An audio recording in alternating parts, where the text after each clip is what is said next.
अपन पढ़ेंगे विंड। तो पवनों के प्रकार कौन कौन से हैं या पवने कौन कौन से प्रकार होते हैं। पवने क्या है, मुख्य रूप से 3 वर्ड आते हैं। एक आता है हवा, एयर, ठीक है।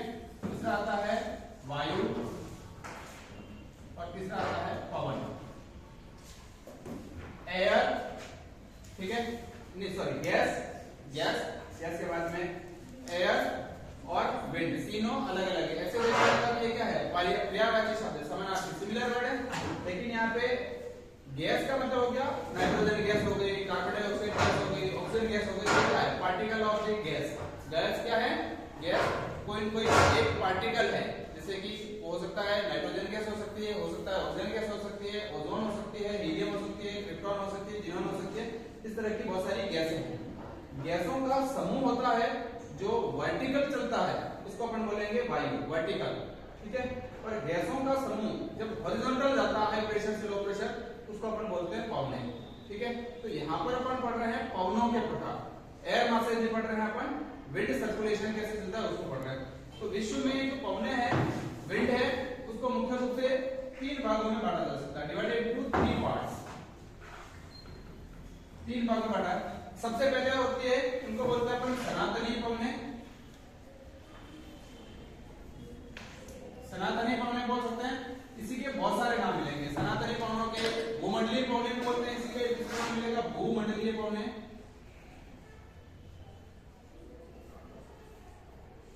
भूमंडलीय पवने, लोकीय पवने,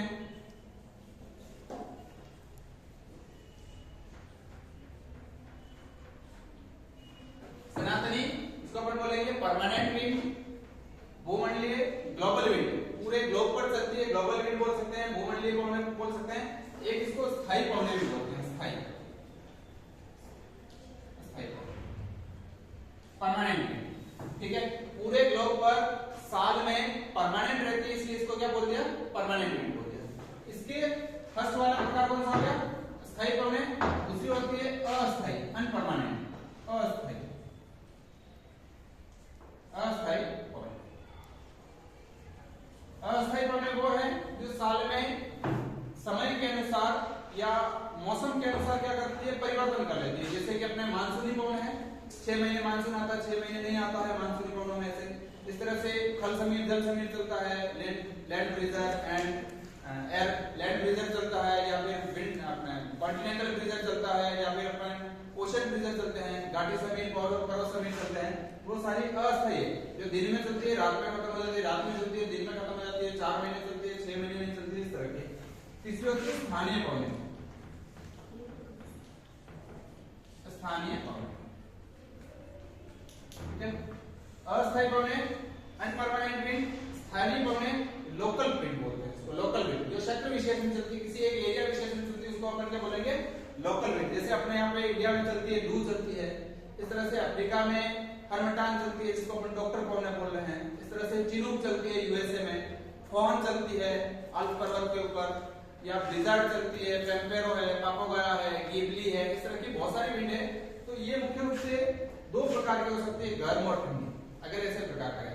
या फिर ऐसे बोल सकते हैं कि शुष्क एंड आर्द्र, ड्राई एंड नॉन ड्राई बोल सकते हैं। जो आर्द्र है ऐसे जिसमें ह्यूमिडिटी ज्यादा है, तो एक होती है ड्राई, एक होती है ह्यूमिड, जो ऐसे वो बोल सकते हैं। या कोल्ड एंड वार्म बोल सकते हैं इंग्लिश में, ठीक है। अब जो ये वाला प्रकार है, अपन इसको पढ़ेंगे। ये पूरे ग्लोब पर सभी जगह एक साथ में चलता है। इसको फिर से अपन 3 भागों में बांट सकते हैं, मुख्य रूप से इसको 3 भागों में बांटा, ठीक है। सबसे पहले कौन सी है, सबसे पहले है व्यापारिक पवने।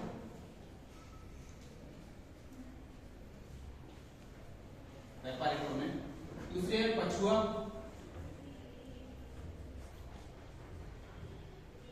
पछुआ पवने।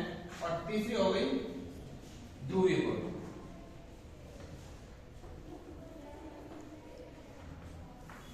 व्यापारिक पवनों को बोलेंगे अपन ट्रेड विंड,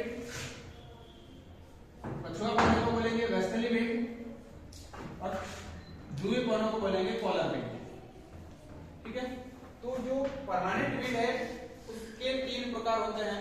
सबसे पहले व्यापारिक पवने, फिर पछुआ पवने, फिर ध्रुवीय पवने, ठीक है। अब इसको ग्लोब पर समझते हैं कि विंड कैसे काम कर रही है।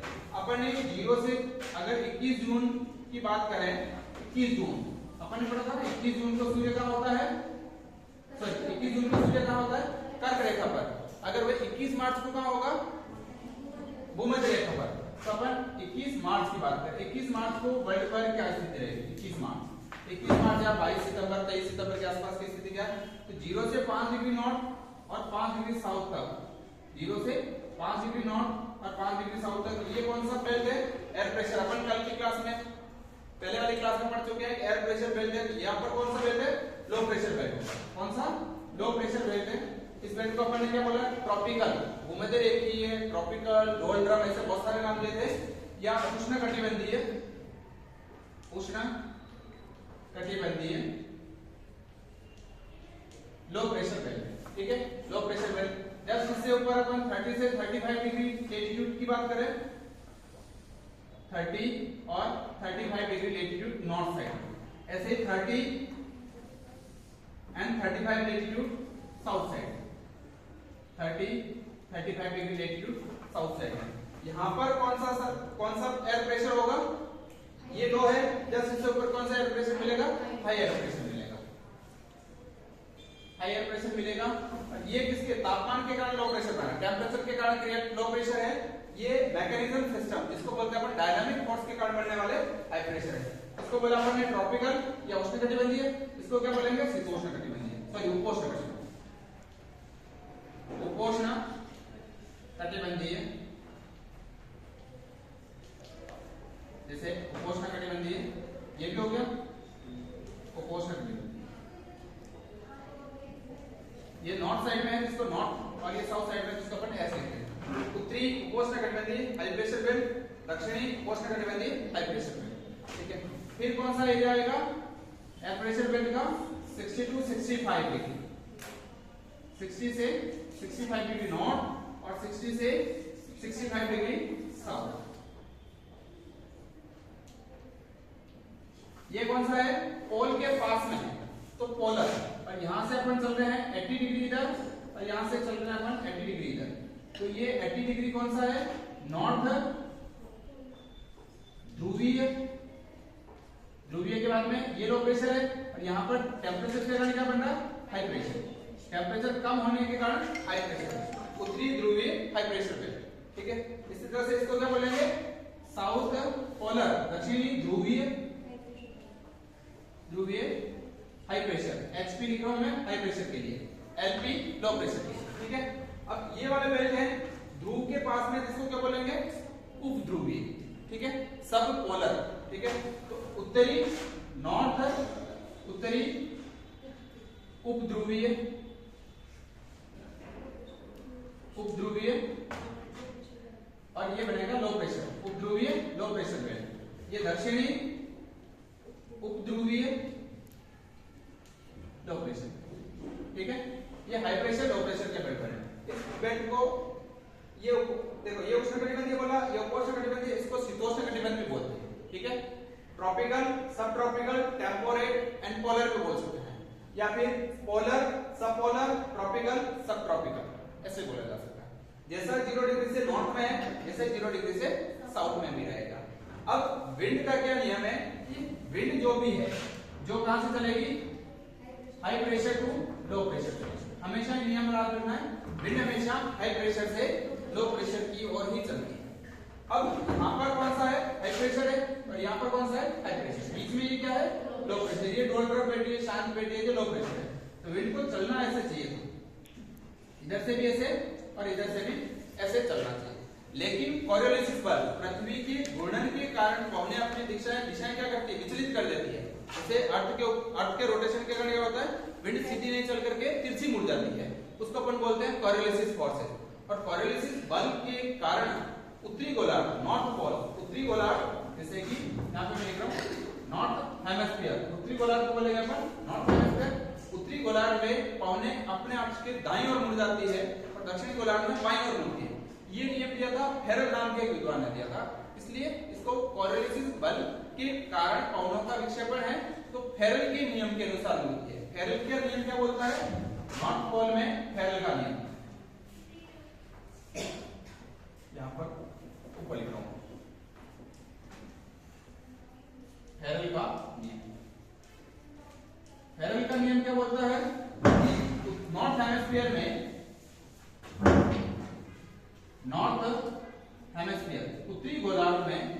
और ये अपने अक्ष के राइट हैंड साइड में मुड़ेगी। नॉर्थ पोल में राइट हैंड साइड और साउथ पोल में साउथ हेमिस्फीयर में लेफ्ट हैंड साइड। राइट मतलब कि दायां और ये बायां, ठीक है, दाहिनी साइड और बाईं साइड, ठीक है। तो राइट ये वाला हैंड है कौन सा, राइट हैंड। दूसरा ये ध्यान रखना है विंड कौन सी साइड में चल रही है, पीछे से आगे की ओर, ठीक है। अपन जहां खड़े हैं राइट कौन सा होगा, विंड पीछे से आगे की ओर चल रही है, उसको क्या बोलेंगे, जैसे कि मैं यहाँ खड़ा हूं तो विंड इस साइड से आगे की ओर जा रही है, तो इससे वेस्ट की ओर जा रही है, विंड ऐसे बोलेंगे। तो कहां से निकल रही है, जहां से ओरिजिन हो रहा है वो विंड का डायरेक्शन रहेगा, ठीक है। ओरिजिन कौन सी साइड से हो रही है, ईस्ट साइड से, और जा कौन सी साइड रही है, वेस्ट साइड, ठीक है। तो ईस्ट से वेस्ट की ओर जा रही है तो राइट साइड में मुड़ेगी ऐसे, ठीक है। अब मैं यहाँ खड़ा हूँ साउथ हेमिस्फीयर में, इस जगह खड़ा हूँ, तो साउथ हेमिस्फीयर का नियम क्या है, लेफ्ट साइड में मुड़ना।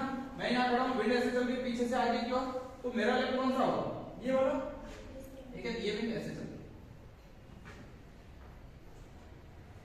ये विंड साउथ हेमिस्फीयर में ऐसे सीधी नहीं चल करके पैरेलल के नियम के अनुसार लेफ्ट साइड में मुड़ता है, ठीक है। यही विंड अपन यहाँ खड़े हैं, मैं यहाँ खड़ा हूँ तो विंड ऐसे चल रही है मेरे पीछे से आगे की ओर, तो मेरा राइट हैंड कौन सा होगा, ये होगा। जैसे विंड पीछे से आगे की ओर चल रही है, पीछे से आगे की ओर, मैं यहाँ खड़ा हूँ तो मेरा राइट हैंड कौन सा होगा, ये होगा, ये राइट हैंड है। तो विंड यहाँ सीधी नहीं चल करके ऐसे चल, ठीक है। अब इनका डायरेक्शन पूछा जाए तो ये वाला डायरेक्शन कौन सा है ग्लोब में, नॉर्थ, ये क्या है साउथ, ये क्या है ईस्ट, और ये क्या है वेस्ट ग्लोब, ठीक है। तो ये वाला डायरेक्शन कौन सा हुआ, नॉर्थ ईस्ट, ये वाला साउथ ईस्ट हुआ, ये वाला डायरेक्शन कौन सा हुआ, साउथ ईस्ट, ये वाला डायरेक्शन कौन सा हुआ, साउथ वेस्ट, और ये वाला कौन सा हुआ, नॉर्थ, ठीक है। अब ये विंड कहां से आ रही है, इस डायरेक्शन से आ रही है, तो इसकी दिशा कौन सी होगी, नॉर्थ ईस्ट डायरेक्शन से चलती है। तो इस साइड से जो विंड चलती है नॉर्थ ईस्ट वाली विंड है, ये कौन सी है, मैं यहां पर लिख रहा हूं नॉर्थ ईस्ट। इसका डायरेक्शन कौन सा है, south east, south east direction, ये नॉर्थ ईस्ट से चल रही है और ये साउथ ईस्ट से चल रही है। अब ये पुराने समय में पाल वाले जो शिप चलते थे, जो बोट्स चलते थे, ऐसे बड़े शिप होते थे जो सेलिंग बोट बोलते हैं, जिसको पाल वाले शिप चलते थे, तो व्यापार में सहायक थे। यहाँ पर कोई शिप खड़ा है, उसको यहाँ से यहाँ ले जाने में विंड क्या करती है, सहायता करती है, इसलिए इनको क्या बोलते हैं, व्यापारिक होते हैं। पुर्तगाली लोग जो व्यापार में सहायक इन विंड का यूज करते हैं, पहले इंजन वाले बोट नहीं आते थे, इंजन वाले शिप नहीं होते थे, जो हवा से चलने वाली सेलिंग बोट, सेलिंग शिप होते थे, सेलिंग शिप को चलाने के लिए ये विंड इनकी सहायता करते थे, इसलिए इनको क्या बोल दिया, ट्रेड विंड। व्यापार में सहायक है, व्यापार को बोलते हैं ट्रेड, तो ट्रेड विंड या व्यापारिक विंड, ठीक है। तो यहाँ पर चलती है इस वाले हेमिस्फीयर से, ये वाला जो है ना उपोष्णकटिबंधीय से उष्णकटिबंधीय की ओर चलने वाली दोनों हेमिस्फीयर की पवनी क्या कहलाएगी, ट्रेड विंड कहलाएगी, व्यापारिक पवनी, ठीक है। अब उत्तर की साइड में, जीरो से उत्तर की साइड में उसको क्या बोलेंगे, उत्तरी ट्रेड विंड, और जीरो से दक्षिण में उसको क्या बोलेंगे, दक्षिणी ट्रेड विंड। तो इस ट्रेड विंड के कितने प्रकार हो गए, दो। ट्रेड विंड के मुख्य रूप से कितने प्रकार मिले, दो।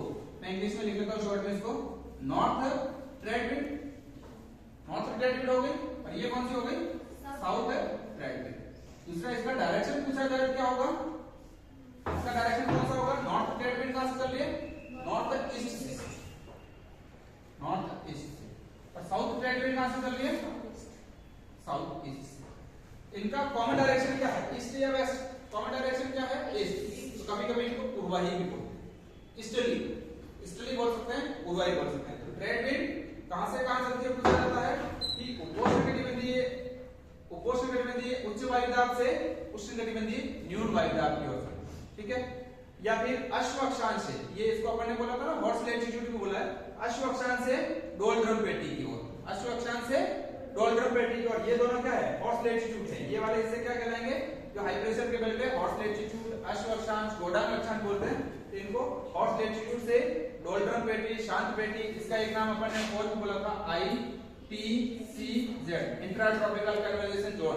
तो यहाँ पर चलती है, अभी ये विंड यहाँ पे आएगी, इकट्ठी होगी, यहाँ पर टेम्परेचर ज्यादा है तो गर्मी लगेगी, गर्म होकर के कोई भी विंड क्या है, ऊपर जाती है, तो अपने साथ में ह्यूमिडिटी ऊपर लेके जाती है, और ऊपर ले जाती है ह्यूमिडिटी क्या करती है, यहाँ से फॉर एग्जांपल ये विंड यहाँ आई है, इस तरह से ऊपर आई, यहाँ से ऐसे आई, और यहाँ से टकरा करके दोनों विंड कहाँ जा रही है, ऊपर की साइड, ठीक है।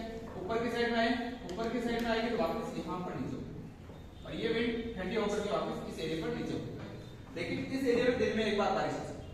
अगर ये विंड ऐसे एरिया में है कि जहां पर पानी भरा हुआ है आसपास के एरिया में, मतलब कि ओशन पार्ट पास में है, तो दिन में एक बार बारिश करती है। 12-1 बजे बाद बादल निकलते हैं, 3-4 बजे के आसपास बारिश होती है।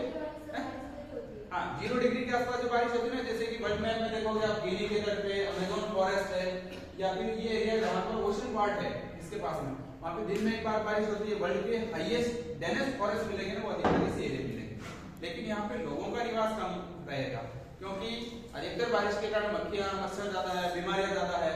दूसरा ये एरिया क्या है, ज्यादा बारिश के कारण दलदल हो जाता है, रेप्टाइल मिलते हैं, रैंक करके चलने वाले जीव, जैसे एनाकोंडा हो गया या फिर क्रोकोडाइल हो गए, इस तरह के जीव ज्यादा मिलते हैं। जैसे अमेज़न बेसिन इस एरिया में है, गिनी का तट वाला एरिया। अभी तो क्या लोगों ने अतिक्रमण करके वहां तक पहुंच गए हैं, लेकिन पहले के टाइम में ऐसा नहीं था। पहले के टाइम में नेचुरल तरीके से जो फॉरेस्ट डेवलप हुआ है वो यहाँ पर हुआ है। यहाँ पे लेयर बाय लेयर फॉरेस्ट मिलते हैं, छोटे फॉरेस्ट, बड़े फॉरेस्ट, उसके ऊपर बेल बहुत सारे, लेकिन चल खाद्य श्रृंखला के जो होते हैं ना, जो पैरों से चल सकते हैं, वो कम मिला है यहाँ पर। ठीक है, तो फर्स्ट कौन से हो गए, ट्रेड विंड। अब ये ट्रेड विंड यहाँ से जाएगी, गर्म होगी, ऊपर गई तो बारिश कर दी, लेकिन विंड क्या हो गई, भारी हो गई, ऊपर जाने पर भारी हुई, तो वापस यहाँ पे नीचे उतरी। ये वाली विंड वापस यहाँ नीचे उतरी, तो वापस यहाँ पे हाई प्रेशर क्रिएट है। तो हाई प्रेशर क्रिएट होने के कारण तो अपन बोलते थे ना, मैकेनिज्म सिस्टम क्या है, या डायनामिक फोर्स क्या है, ये डायनामिक फोर्स है। अब यहाँ पर चल रही है, ये एक सेल बनी, यहाँ से विंड यहाँ गई, ऐसे गर्म होकर के घूम करके वापस ऐसे चली ना, तो ये एक सेल कोशिका बनी ऐसे राउंड शेप में, इसको अपन बोलते हैं हेडली सेल। हेडली सेल कोशिका, हेडली सेल। और कौन सी साइड की है, नॉर्थ साइड की, नॉर्थ हेडली सेल। और ये कौन सी है, साउथ हेडली सेल। तो हेडली सेल विश्व का जो है ना विंड सर्कुलेशन है, उस तरह से त्रिसंचरीय कोशिका संचरण में चलता है। दो कोशिका यहाँ बन गई, ऐसे दोनों हेडली नाम से, नॉर्थ एंड साउथ हेडली नाम से दो कोशिका बन गई। Clear, wind. ठीक है, दूसरी विंड आती है, ये हाई प्रेशर है और ये लो प्रेशर है, इधर ये हाई प्रेशर है, ये लो प्रेशर है। विंड को चलना कैसे चाहिए था, ऐसे, और इस विंड को चलना कैसे चाहिए था, ऐसे चलना चाहिए। लेकिन फिर फेरेल का नियम, अगर यहाँ पर है तो विंड कौन सी साइड में मुड़ेगी, उत्तरी गोलार्ध में, राइट हैंड साइड में, नॉर्थ हेमिस्फीयर में राइट हैंड साइड में, पीछे से आगे आ रही है, राइट हैंड साइड में होगा ये, मेरा राइट ये है, राइट हैंड साइड, ये राइट हैंड साइड हुआ। ठीक है, अब साउथ हेमिस्फीयर में कौन साइड में उड़ेगी, साउथ हेमिस्फीयर में लेफ्ट हैंड साइड में। ठीक है, तो मैं अगर ऐसे खड़ा हूं, विंड पीछे से आगे आ रही है, ये मैं यहाँ पे खड़े होने का मतलब ये कि विंड पीछे से आगे आ रही है। ठीक है, इसमें मैं इधर घूम करके पूरा मतलब कि विंड इधर से उधर जा रही है, ऐसे ऊपर जा रही है, और यहाँ पर विंड ऐसे आ रही है। तो यहाँ से मेरा लेफ्ट कौन सा होगा, ये लेफ्ट है, जस्ट इसके लेफ्ट इस साइड।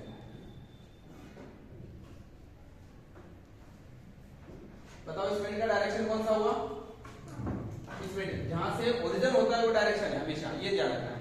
ज्योग्राफिकल एरिया में जहां से ओरिजिन, इस विंड का ओरिजिन कौन सा हो रहा है, साउथ वेस्ट से, तो इस विंड का डायरेक्शन क्या हो गया, साउथ वेस्ट। ये विंड है, इसका ओरिजिन कहां से हो रहा है, इस डायरेक्शन में आ रही है ना, ओरिजिन कहां से हो रहा है, नॉर्थ वेस्ट। तो नॉर्थ वेस्ट और साउथ वेस्ट से ओरिजिन होता है। ठीक है, दूसरा ये व्यापारिक पवनों की बैक साइड में चलती है।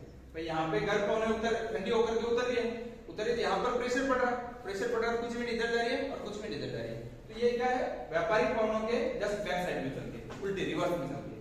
ये भी देखो व्यापारिक के उल्टी चलती है, ये इसका नियम है। ठीक है, अब इसका डायरेक्शन क्या होगा, दोनों का कॉमन डायरेक्शन क्या है, वेस्ट है, पश्चिम है, इसलिए इसको बोलते हैं पश्चिमी पवनें या पछुआ। वेस्टर्ली विंड को बोला कि दोनों का डायरेक्शन पछुआ है, पश्चिम साइड से, इसलिए इसको क्या बोलते हैं, पछुआ। तो इसके भी दो प्रकार हो गए, नॉर्थ वेस्टर्ली विंड और साउथ वेस्टर्ली विंड। ठीक है, इसका डायरेक्शन कौन सा हो गया, नॉर्थ वेस्टर्ली का डायरेक्शन कौन सा हो गया, नॉर्थ वेस्टर्ली का साउथ वेस्ट, और साउथ वेस्टर्ली का डायरेक्शन कौन सा हो गया, नॉर्थ वेस्ट। ठीक है, ये अब ये विंड यहाँ पर 30 डिग्री से लेकर के 60 डिग्री अक्षांशों के बीच में क्या है, अपने मैप के ऊपर देखोगे आपको, मैप के ऊपर साउथ वाला हिस्सा ना, यहाँ पर आपको क्या मिलता है, अधिकतर ओशन पार्ट है, समुद्री भाग है। लेकिन अगर नॉर्थ हेमिस्फीयर में लेते हैं तो अधिकतर पार्ट क्या है, नॉर्थ हेमिस्फीयर में कॉन्टिनेंटल पार्ट है। तो साउथ में इस विंड को रोकने के लिए बैरियर नहीं मिलता, मतलब कि रोकने के लिए कोई ऐसा उसके अवरोध नहीं मिलता है, लेकिन विंड की स्पीड ज्यादा हो जाती है। यहाँ पर 40, 50 और 60 डिग्री अक्षांशों के आसपास दक्षिणी जो विंड है, पछुआ पवन है, उनकी स्पीड ज्यादा हो जाती है। तो इनको यहाँ पर 30 से 40 डिग्री अक्षांश 30 से 40, 40 से 50 और 50 से 60, ये याद रखना। 30 से 40, 40 से 50 और 50 से 60। यहाँ पे बोलते हैं गरजती 40, गरजती 40, 40 पर 40, बरसती 50, 50 और चीखती 60, रॉबरिंग 60, 40, 50 और 60, ठीक है। 40, 50 और 60 इनकी स्पीड इतनी ज्यादा होती है कि आवाज निकलती है। जैसे ये हवाएं जहां से चल रही है ना विंड ओशन के ऊपर, तो बहुत तेज गति से आवाज करती हुई निकलती है। तो साउथ हेमिस्फीयर में चलने वाली विंड में कौन सी है? गरजती 40, बरसती 50 और चीखती 60, रॉबरिंग 60, 40, 50 ऐसे बोलेंगे इसको, ठीक है। लेकिन नॉर्थ हेमिस्फीयर में नहीं है, ये याद रखना, ठीक है। तो क्वेश्चन आता है गरजती 40 क्या है, तो आपको ये बताना इससे ये वाला पार्ट हाई प्रेशर से लो प्रेशर वाला, ये हिस्सा यहाँ पर 40 से 50 डिग्री अक्षांशों के बीच में चलने वाली विंड, ठीक है। तो दूसरी विंड क्लियर। अब तीसरी विंड है ध्रुवीय फॉर्म में। हाई प्रेशर कौन सा है? ये हाई प्रेशर है, और ये कौन सा है? लो प्रेशर है। तो विंड को चलना कैसे चाहिए? ऐसे। इस विंड को कैसे चलना चाहिए था? ऐसे।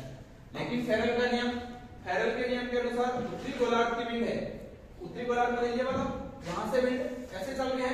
तो राइट हैंड साइड में मुड़ेगी। राइट हैंड साइड का मतलब क्या हुआ? ऐसे मुड़ेगी। और दक्षिणी गोलार्ध में लेफ्ट हैंड साइड में, तो लेफ्ट हैंड साइड कौन सा होगा?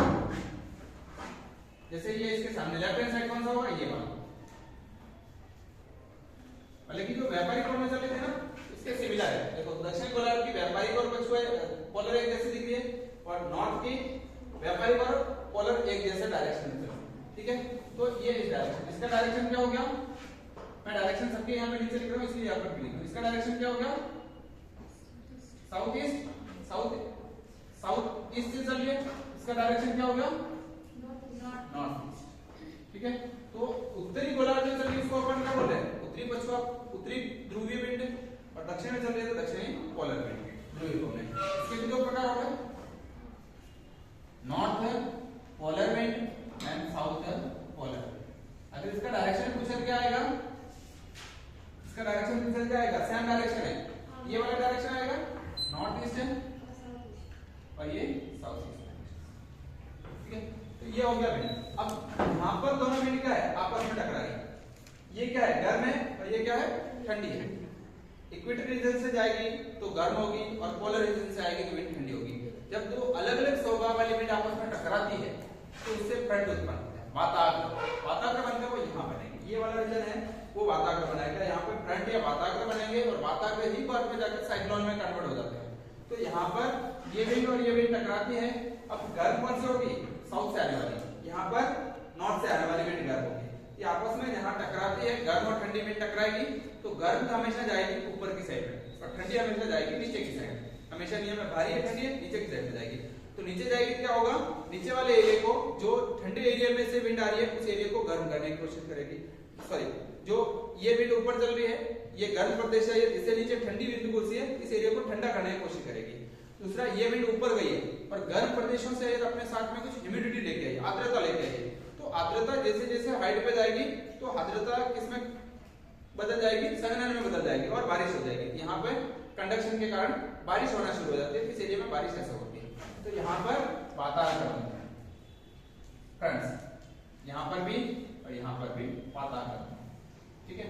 अब ये विंड यहाँ से आएगी तो दोनों में से गर्म है, तो टकरा करके कहाँ जाएगी? ऊपर जाएगी।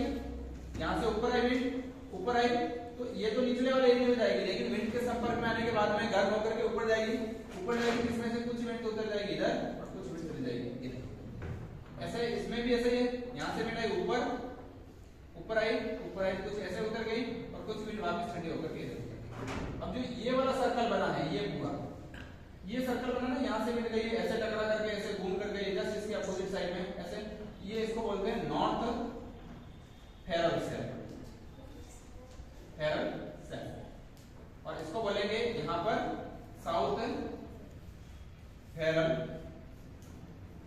सर्कल, नॉर्थ फेरल सर्कल और साउथ फेरल सर्कल। अब ये विंड कैसे यहाँ से आकर के ऐसे ऊपर गई है और वापस पोल वाले एरिया पर हाई प्रेशर क्रिएट करने के लिए उतर गई है, क्योंकि वो एरिया ठंडा है, ठंडा की विंड नीचे बैठेगी यहाँ पर विंड आकर हो जाती है। ये इसको बोलते हैं नॉर्थ ध्रुवीय सेल, ध्रुवीय सेल या कोशिका बोलते हैं। हिंदी में इसको कोशिका बोलेंगे, नॉर्थ पोलर सेल, और इसको बोलेंगे साउथ पोलर सेल।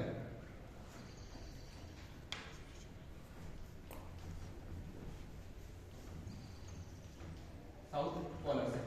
तो वर्ल्ड में 1 2 3 कोशिकीय संचरण की बात कर रहे हैं। 3 कोशिका बने नॉर्थ साइड में और 3 बन गए साउथ साइड में। अब ये स्थिति कब थी? 21 जून सॉरी 21 मार्च थी। 21 मार्च था। 21 मार्च के बाद में पूरा विंड सर्कुलेशन सिस्टम है। जैसे 21 मार्च को सूर्य यहाँ था, इसलिए ये लो प्रेशर यहाँ था, ठीक है। 21 जून को ये आ जाएगा कर्क रेखा पे, तो ये पूरा खिसक करके कहां चला जाएगा? कर्क रेखा पे। ये पूरा का पूरा शिफ्ट होकर के एक बार कर्क रेखा साइड में ऊपर गया, एक बार मकर रेखा के नीचे की साइड में आया। ये जो लो प्रेशर का साइड है, तो ये सारे भी ऊपर शिफ्ट हुए और ये सारे भी ऊपर शिफ्ट होंगे। एक बार नीचे शिफ्ट होते हैं साल में, एक बार ऊपर की साइड में शिफ्ट होते हैं, ऐसा समझिए। अब क्या होता है, ये जो साउथ ट्रेड विंड है 0 डिग्री से साउथ में है। ये जो ट्रेड विंड थी ना 0 डिग्री से साउथ में थी, साउथ ट्रेड विंड बोले थे अपन इसको, ठीक है। अब ये गर्मियों में 21 मार्च के आसपास ये थी, 21 जून के आसपास ये क्या होता है 0 डिग्री को क्रॉस कर लेता है। ये लो प्रेशर का बेल्ट कहां चला जाता है? यहां चला जाएगा। तो ये वाला लो प्रेशर का बेल्ट कहां जाएगा? यहां आ जाएगा। यहां आएगा तो क्या होगा, ये जो ट्रेड विंड है ये ऊपर की साइड में खिसक जाती है और जैसे 0 डिग्री को क्रॉस करती है फेरल का नियम को अपना लेती है। इसका विंड डायरेक्शन क्या हो जाता है? यहां पर जैसे ये क्रॉस करते हैं तो ये डायरेक्शन ऐसे हो जाता है। और ये डायरेक्शन कौन सा है? ये डायरेक्शन कौन सा है विंड का? साउथ वेस्ट है। तो इंडिया में जो मानसून क्रिएट होता है ना, साउथ वेस्ट मानसून ऐसे क्रिएट होता है। नॉर्थ हेमिस्फीयर की जो ट्रेड विंड है वो 0 डिग्री को क्रॉस करके ऊपर गई और ऊपर गई तो 0 डिग्री को क्रॉस करने के बाद में फेरल का नियम को अपना लिया इसने। और फेरल का नियम क्या बोलता है कि विंड नॉर्थ ईस्ट में, ये साउथ वेस्ट हो गई, साउथ वेस्ट विंड हुई और साउथ वेस्ट भारतीय मानसून को एक्टिव करने में सहायक है। तो भारत में जो मानसून आता है ना वो ये वाला मानसून है, गर्मियों वाला, सर्दियों का नहीं। गर्मियों वाला मानसून है वो ये वाला मानसून, ये वाले विंड, ठीक है। अब इंडिया के ऊपर देखोगे जिस तरह से मानसून ऐसे चल रहा है, ये साउथ वेस्ट हुआ, ये वाला मानसून साउथ वेस्ट मानसून।